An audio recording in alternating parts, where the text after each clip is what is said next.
Welcome back.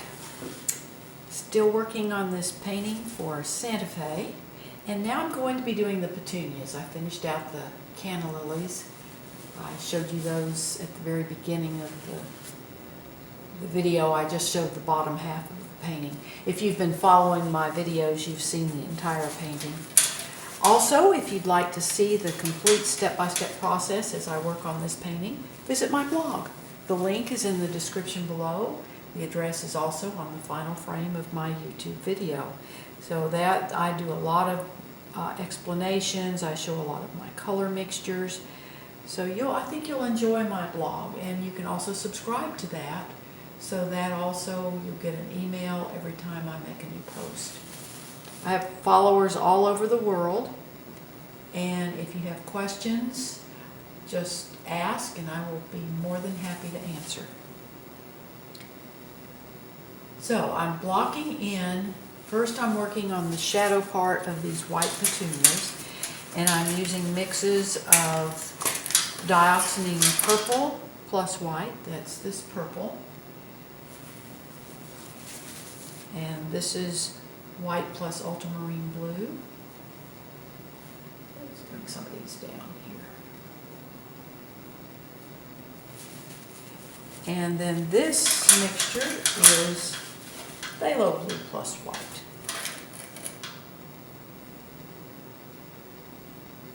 And I just use the different color combinations to give interest within my shadows. And I do the shadow part of the flowers first. I'll come back and add the highlights where the sun hits them.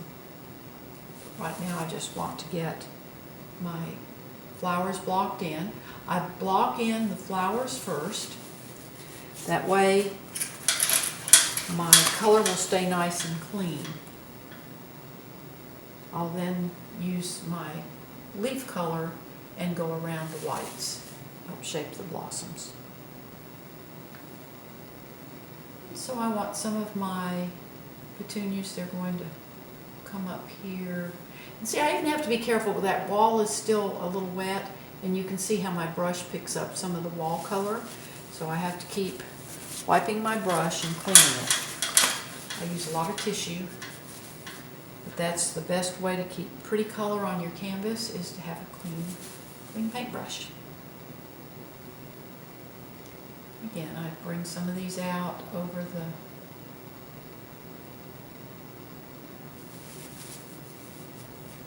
the wall, and I think I'm going to let just a flower break over these steps. Just helps give some dimensionality to the painting. I guess that's a word. Brings dimension to it.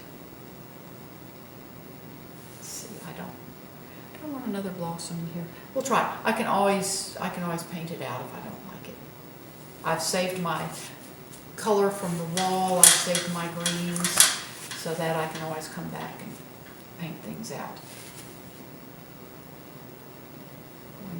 Now this is a little lighter mixture of my ultramarine blue plus white. I just kind of mishmash the colors in here. Gives a lot of interest into the shadows of the flowers. I just want to get a good block of color in here. And now I'm going to start working on my greens. First of all, I'm going to have a little bit of what we call silver ponyfoot. This is a really pretty little vine, and it drapes. It just is a beautiful little draping vine. And I'm going to let it just drape down out of the planter. I want to get this in here first, because then the other foliage from the petunias will break down, will cascade over that, I guess is the right word I want to use. Just have these falling back down. Let's see if I want, kind of looking, I look at my painting, I have a mirror behind me, and so I look at my painting in the mirror.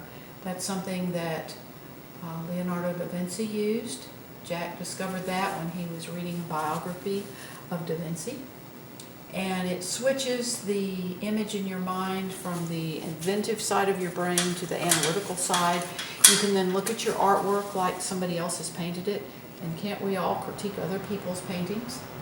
So that's a good, it really helps.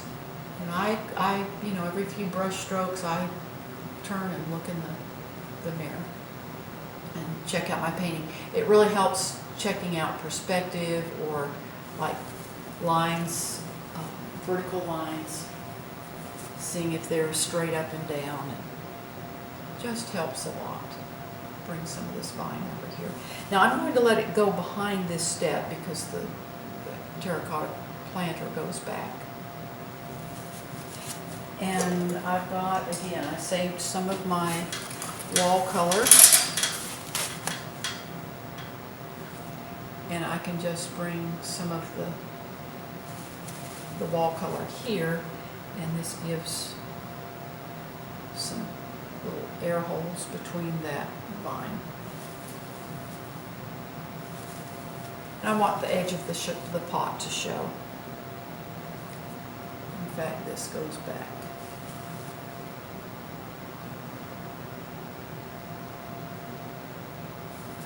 This will catch a little light here.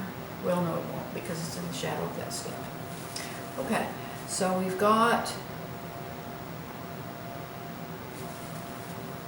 some of these vines coming down here. Let me go ahead and do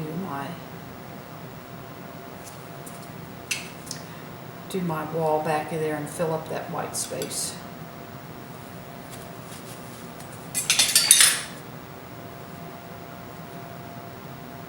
Just make it dark. My wall mixtures are mixes of mud, which is 2 parts of ultramarine blue plus 1 part of alizarin crimson, and I've added some cadmium orange into that, some cadmium yellow medium, and some ultramarine blue, and then white. So there's a lot of different colors in that mix, but I just want to get that spot covered. I probably will totally paint over that spot, but I want to get, I can just visualize what's happening better. Now this is phthalo blue plus liquid, and I just want some darks in there.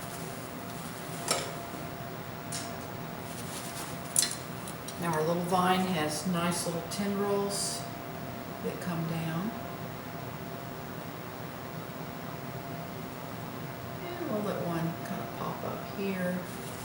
Well, I sort of got that too wide. And I've got my container color here. I can just paint that out.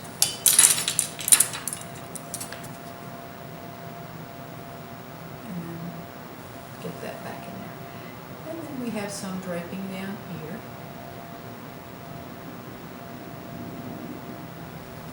This just adds interest. So those pots just aren't totally bare there. And then I'm using some of that phthalo blue plus liquid to make my little dark vines down there. Let's do one a little bit lighter so we can see it. Again, that's going to be pretty well hidden back there, but you do want some detail, a little bit of detail down there. Now let's add, let me fix this step.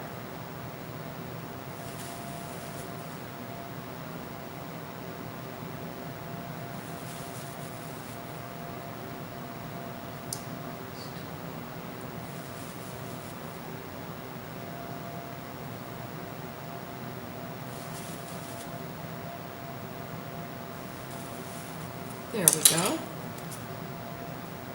Just a lot of back and forth. Now I'm going to add the green leaves.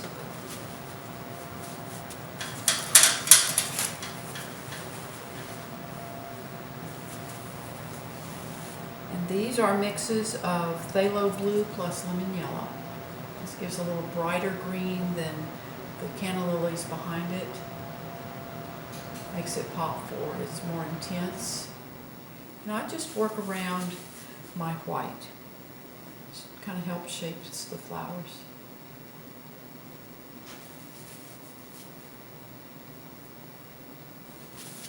Yeah, I'm going to make a mixture of my phthalo blue plus white, kind of a darker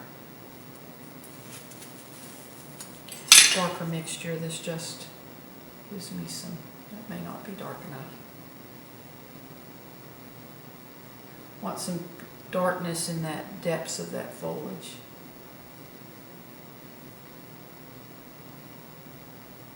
And these canna lily leaves, these two come out over the petunias.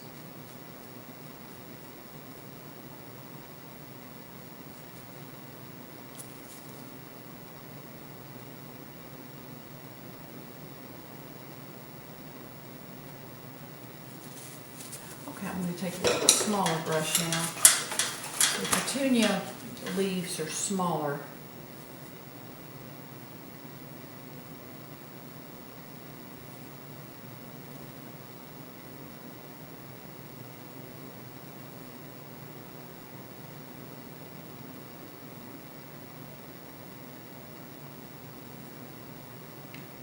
I just kind of let the brush dance on the canvas.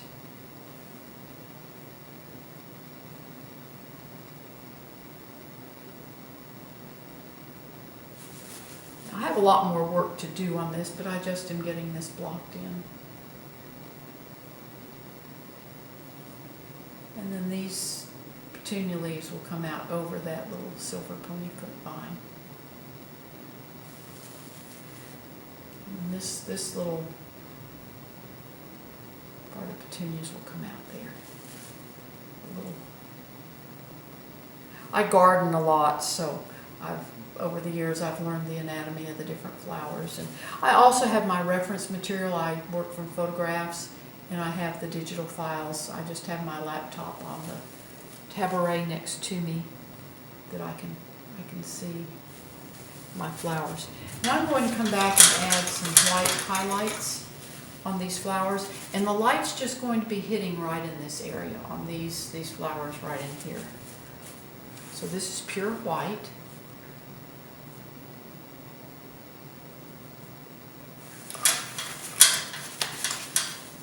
And you can see I've had my mixes on the shadow part dark enough so that this white really pops. That's the secret to getting light in a painting, is you've got to get your darks dark enough so that the light really pops. You can't have light without dark. The same's true of life. You know, we all have problems, we all have things, bad things happen, but you can't appreciate the good things without having had the bad things. And we get through those bad things. You know, God helps us, and we work through them, and it really then makes us enjoy, you know, that bright sunrise at the other end of a dark night. Just remember that the stars shine brightest when the night is darkest. So if you're going through a tough time, just pray that God stay with you and lead you through it and carry you. Because there is sunlight on the other side of that darkness. Believe me, I know. Anyway, now we're just getting back here. We're not getting much light on these flowers.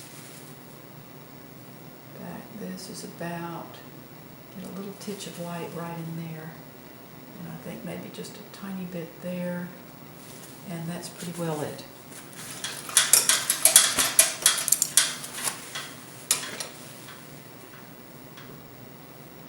One thing too to remember is friends are absolutely gifts. They're a blessing, and they're the ones that really help us through those dark nights. We all have some friends that are really close, and just take the time to tell them how much you appreciate them, you love them, you just thank them for being there for you. This is magenta plus liquid, and that's what I'm using to make my centers on my petunias.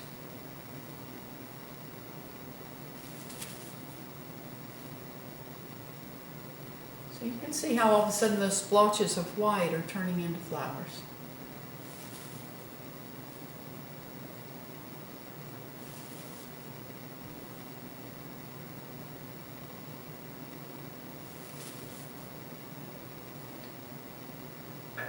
I love petunias. They're so fun when you go to the nursery and get some because they smell almost like cinnamon. Your car just smells so good. Jack always liked it when we got petunias. Love the smell. You don't realize they have a fragrance until you get them in a warm car, and they're just wonderful. But if you near a container of petunias, stop and smell them. They really have a delightful fragrance.